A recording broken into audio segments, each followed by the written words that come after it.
رفيع الدرجات. اللهم صل وسلم وبارك على أكمل المخلوقات. وبعد، اسمي عائشة محمد ثاني من مدرسة أمينة أبو بكر الصديق التذكارية. أنا في فصل الخامس الابتدائية.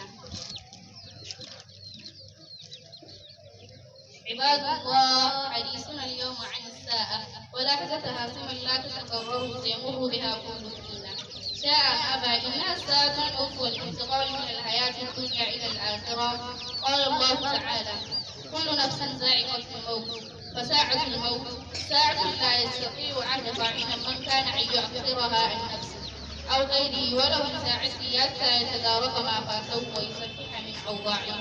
وقال الله تعالى: فلا يستطيعون توصية ولا إلى أهلهم يرجعون، وهي تأكلهم بغتة وهم في جدالهم وخصمهم في معترك الحياة، لا يتوقعونها ولا يحسبونها حسابا، فإذا هم منتهون كل على هذه التي هو عليها، لا يملك أن يرسل من بعده ولا أن يرسل إلى أهله فيسيء بأهله مصالحه وإنقاذ نفسه.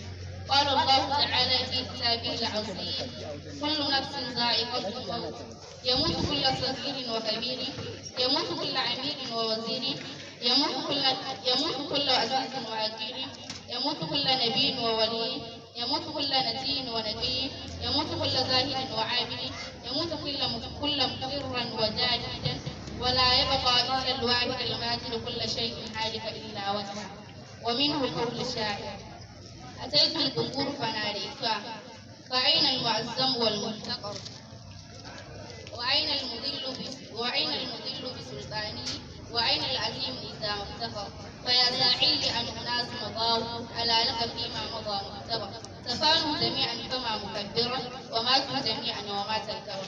فنسأل الله التوفيق والإعانة، إنه جواد كريم وأرحم الراحمين.